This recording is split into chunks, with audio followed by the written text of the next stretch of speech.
This video is an overview of the platform which you will utilize to manage the evictions and be able to see exactly where we are at on each eviction during the process. So first thing you want to do is go to Chrome and bookmark the website.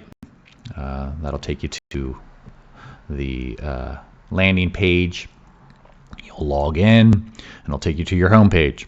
Now the home page is set up in 5 different sections here. The first section is over here to the left, and you'll be able to see all the cases that have ever been filed, on any case that has been closed.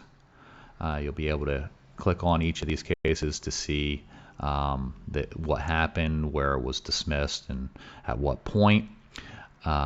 This case was withdrawn, for instance, and you'll be able to see any active case. Okay, so for each case, after we have approved a case, it generates a timeline, and the timeline starts with the submission of your documents, and over the time you'll be able to see the lease or the landlord registration that you've submitted, or a ledger, and then you'll be able to see the complaint, any type of documents that we have filed on your behalf.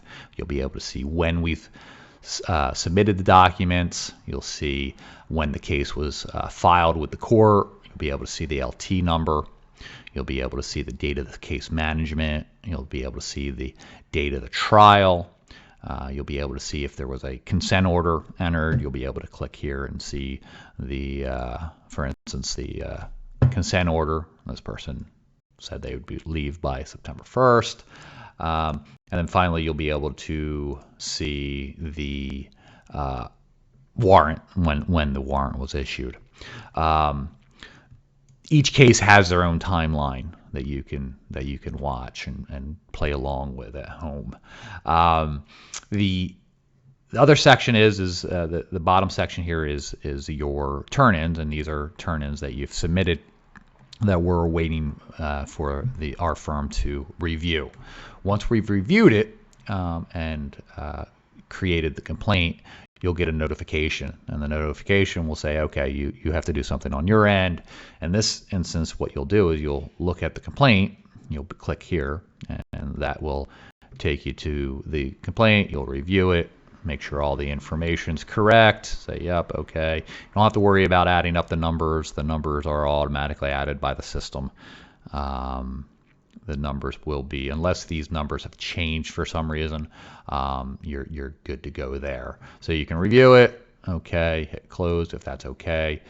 You would go ahead and sign the document.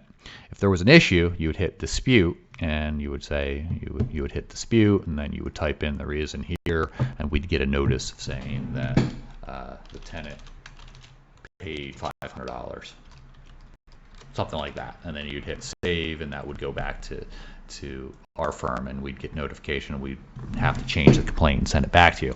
Otherwise, if you want to just sign it, you can click there that you reviewed it and all the information is accurate. New Jersey courts have allowed electronic signatures now, so we don't have to worry about wet signatures anymore. So we can do everything via the internet, to where you can look at it and confirm the information is correct. So once you have reviewed and consent to the submission of the complaint, you hit submit, and that's good to go. It's going back to, it says document has been signed, and at that point you can see that the document is there, and it has the electronic signature right there at the bottom there.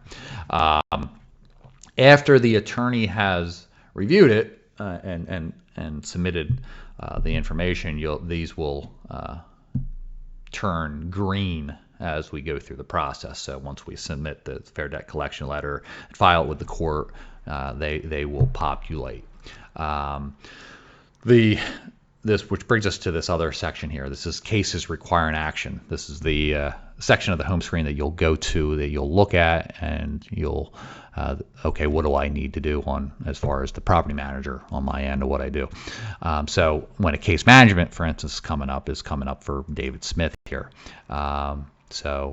We have submitted the complaint back on the 23rd, and this is the LT number. We have a case management. The only thing that we're going to need for case managements going forward here is an updated balance.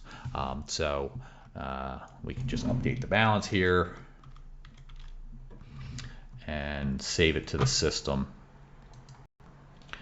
and that will you'll see that, okay, that's the balance right there for the case management coming up.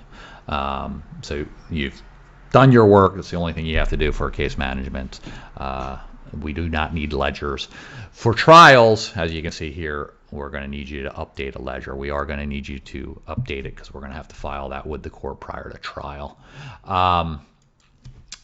Going back to, and you see that once you've done it, your cases have been cleared.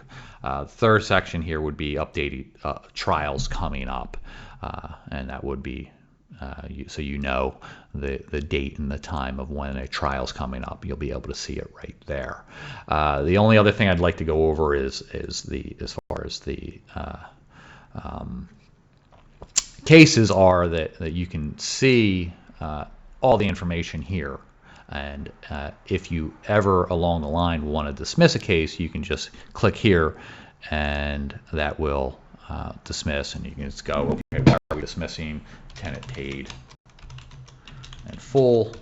You can submit it, and what will happen is the case on your end will turn to yellow saying this is pending dismissal. And once we will look at it, and once we dismissed it, it'll go over to this section, and you'll see that the case has been withdrawn, and it'll move to the closed cases. And that's basically it. Any questions, you obviously can reach out, and I can go over it with you individually. I'm available pretty much any time to go over this with you guys. So give me a call, and we'll go from there. Thanks.